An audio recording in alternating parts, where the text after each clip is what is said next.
Numbers of zeros, शून्यों की संख्या, भाग 2। इसका हम पहला भाग पिछले वीडियो में पढ़ चुके हैं। इसे देखने से पहले उसे भी देख लें जिससे ये प्रश्न समझ में आ जाए। वीडियो के अंत में कुछ क्वेश्चन दिए जाएंगे सॉल्व करने के लिए, जिसके आंसर आपको कमेंट बॉक्स में देने हैं। जैसे हम कल इन सारी चीज़ों को पढ़ चुके हैं, फिर से एक बार दोहरा लेते हैं। जैसे फैक्टोरियल 10 की हम बात करें तो फैक्टोरियल 10 का मतलब क्या होता है, 1 2 3। जैसे हम इस तरह से लिख लें कि 10 और इसे लास्ट तक लिखे आएंगे, 10 9 8 7 6 5 4 3 2 1। इन सब का अगर हम गुणा करें तो गुणा करने पर जो आंसर आएगा उसके अंत में कितने शून्य होंगे, उन शून्यों की संख्या में बतानी है। ये प्रश्न पूछा जाएगा। तो इसका तरीका ये है कि हम या तो दो का, देखिए जिसमें 2 और 5 के भाग दिए जाते हैं इस बड़ी संख्या में 10 में, तो 2 का भाग तो हम इसलिए ना दें कि 2 की संख्या बहुत ज़्यादा होंगी, जैसा कि हम पिछले वीडियो में कल देख चुके हैं। और 5 के भाग संख्या कम होंगी, इसलिए हम 5 को पेयर बनाएंगे। या हम ऐसे देखें कि मान चलिए ये पेन है, जैसे मान चलिए, और इस पेन की जो रिफिल है वो केवल 5 तैयार हुई हो कंपनी के अंदर। कितनी रिफिल बनी हो? 5। और ये कवर बन जाए 10, तो पेंसिल कितनी तैयार हो पाएंगी? क्या 10 पेन तैयार हो जाएंगी या 15 पेन तैयार हो जाएंगी? नहीं हो पाएंगी, क्योंकि रिफिलों की संख्या कितनी है? केवल 5 है। और कवर कितनी है? 10 है। तो दोनों को अगर हम मिला भी लें तो केवल हमारे पास कितने पेन तैयार होंगे? 5 ही पेन तैयार होंगे, 5 कवर एक्स्ट्रा बचे रहेंगी। ऐसे यहाँ पर है 10, जीरो लाने के लिए 2 और 5 का होना आवश्यक है। 2 और 5 की संख्या बराबर आनी चाहिए, 2 और 5 का पेयर बनना चाहिए। अगर हम जैसे 10 की बात करें तो 10 में 2 का अगर भाग दें तो 5 आ गया, फिर 5 में 2 का भाग दें तो 2 आ गया, फिर 2 में 2 का भाग दें तो 1 आ गया। 5 और 2 7 और 1 8। 2 कितनी बार आ रहा है? 8 टाइम्स आ रहा है। लेकिन 5 केवल कितनी बार आ रहा है? 2 बार आ रहा है। तो इनका पेयर नहीं बन पाएगा। इसमें केवल अगर हम पेयर बनाना चाहें, जो जोड़े बनाना चाहें, तो केवल 2 ही जोड़े बनेंगे। जैसा मैंने यहाँ पे बताया कि अगर 2 रिफिल हैं और 5 कवर हैं तो दोनों को मिलाकर कितने पेन तैयार हो पाएंगे? 2 ही पेन तैयार हो पाएंगे। इसी तरह से हम यहाँ समझ सकते हैं कि 2 जीरो होंगे, 2 शून्य होंगे, 2 जीरोज होंगे। अगला हम जैसे देखें, जैसे 50 की बात करें, 50 में भी हम जैसे इसको लिख सकते हैं, वही 50 49 48 डॉट डॉट डॉट 1 तक। या फिर हम इसको ऐसे लिख दें 1 2 3 डॉट डॉट डॉट ये 50 तक। इनका मल्टीप्लाई करना है, तो मल्टीप्लाई करने के बाद लास्ट में कितने जीरो आएंगे हमें ये पता लगाना है।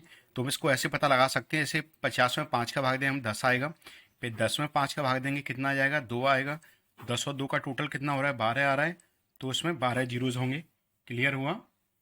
इसके बाद जैसे हम 100 के लिए हम पढ़े थे कि 100 का क्या होगा, तो 100 का हम चेक करें ऐसे, ये हम 20, फिर 20 में 5 का भाग देंगे तो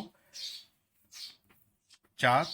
अब 5 का भाग 4 में नहीं जा रहा है, तो 20 और 4 24, तो 24 जीरोज हो गए।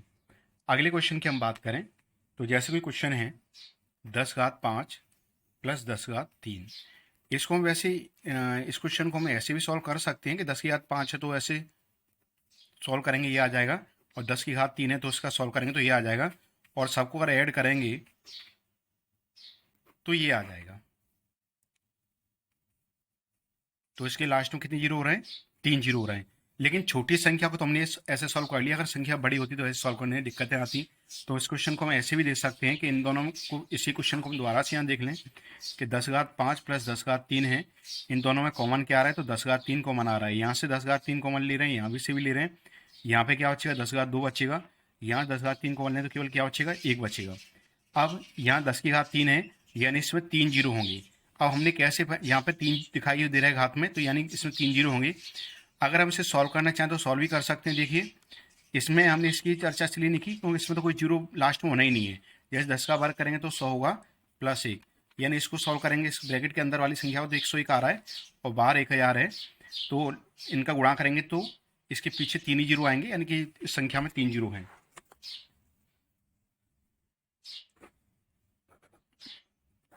नेक्स्ट क्वेश्चन, जैसे हम बात करें फैक्टोरियल 10 इंटू फैक्टोरियल 20।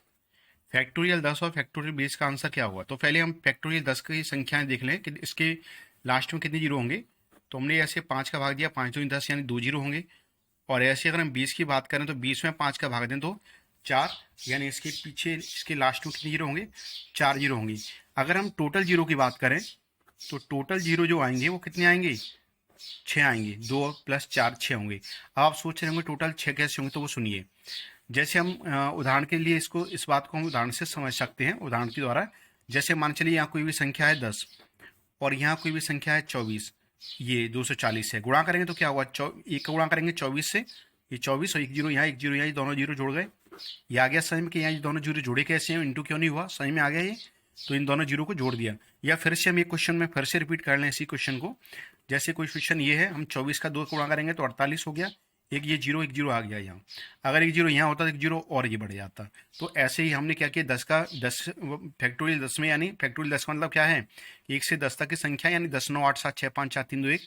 1 से 10 तक की संख्याओं का गुणा करें तो अंत में 2 जीरो होंगे और इसमें 4 जीरो होंगे और दोनों के बीच में इंटू का साइन है। तो इन दोनों के जो गुणनफल आएंगे, इसका जो गुणनफल आएगा लास्ट में जो आंसर आएगा, और इसका जो आंसर आएगा, उन दोनों का गुणा करें तो लास्ट में जो आंसर आएगा उसमें लास्ट में 6 जीरो होंगे। इसी प्रकार जैसे क्वेश्चन की हम ये बात करें, ये क्वेश्चन है जैसे 10⁻2 + 20⁻2, इसके अंत में कितने जीरो होंगे। तो एक तो ये तरीका है कि 10 का वर्ग 100 × 20 का वर्ग, ये 400, और ये हो जाएगा, ये देखिए दोनों के जीरो जुड़ गई। इसी संख्या को हम ऐसे भी कर सकते थे, या हम इस क्वेश्चन को ऐसे भी कर सकते थे कि 10⁻2 × 20⁻2 लिखा हुआ है, तो ये 10⁻2, ये 20 में से 2 कॉमन आ रहा है, इस तरह से 10⁻2। देखिए इस पूरे की घात 2 है, 2 घात इस पे भी है और इस पे भी है, तो दोनों पे अलग अलग घात लगा सकते हैं ऐसे। 10 की घात 2 यहाँ पे, 10 की घात 2 यहाँ, हमने नियम पढ़ा है कि अगर आधार एक जैसे हो तो गुणा में घातें जुड़ जाती हैं। तो 10 की घात 4 हो जाएगी और ये 2 का वर्ग करेंगे 4, है ना। या इसको ऐसे ही बना रहने दे तो भी कोई फर्क नहीं है। 10 की घात 4 हो रही है, यानी लास्ट में कितने जीरो होंगे, 4 जीरो हो जाएंगे। यहाँ तक क्लियर हुआ आपका, ठीक है। इसी के प्रकार अगर कोई क्वेश्चन अगर ऐसे आ जाए, इसी क्वेश्चन को ऐसे पूछ लिया जाए, तो वो आपको सिंपल दिख रहा है कि इसमें लास्ट में कितने जीरो होंगे, 5 जीरो होंगे, ठीक है। अगर कोई क्वेश्चन जैसे ये है 1 3 5 7 9, ऐसे लास्ट तक हम जैसे 29, ऐसे हमने संख्या लिख ली। अब हम इसमें जानना चाह रहे हैं क्या इसके लास्ट में कोई जीरो होंगे। तो इसके लास्ट में कोई भी जीरो नहीं होंगे। क्यों नहीं होंगे, इसमें 5 तो आ रहा है ना। जैसे 5 यहाँ, इसके गुणनखंड 5 का गुणनखंड भी 5 है, और लास्ट में जैसे यहाँ पे 15 भी आएगा। 9 के बाद जैसे 11 आना है ना, 11 के बाद 13 आना है, 15 आना है, तो 15 में भी 5 है, तो 5 तो आ रहा है ना। फिर ये इसमें जीरो क्यों नहीं आ रहा है, इसमें जीरो इसलिए नहीं आ रहा कि इसमें 2 नहीं आ रहा कहीं भी। जीरो लाने के लिए हम इसमें देख रहे हैं कि इसमें सब विषम संख्या है, ऑड नंबर है, इसमें इवन नंबर कहीं है ही नहीं। इवन नंबर नहीं है तो 10 नहीं आएगा, कहीं 20 नहीं आएगा, और 10 20 के अलावा इसमें कहीं 2 भी नहीं है। अगर 2 होता तो 5 से इंटू करने से जीरो बन जाता। इसमें कहीं भी 2 नहीं आ रहा है, अतः इसमें कोई भी जीरो नहीं होगा। इसमें 5 तो है, इन संख्याओं के गुणनखंड में 5 तो है, लेकिन 2 किसी भी संख्या में गुणनखंड नहीं है। किसी भी संख्या का गुणनखंड नहीं है, अतः कोई भी जीरो नहीं होगा। यानी इसमें पूछा जाए जीरो की संख्या कितनी होगी, तो अपन लिखेंगे कोई जीरो। जीरो की संख्या कितनी है, 1 2 3 4, ये नहीं है, जीरो है, कोई भी जीरो नहीं होगा इसमें, है ना। इसी प्रकार से इसमें हम कुछ होमवर्क की बात करें, इसमें कुछ वीडियो के अंत में आपको कुछ क्वेश्चन दिए जा रहे हैं जिनका आपको सॉल्व करके इसके आंसर आपको कमेंट बॉक्स में देना है।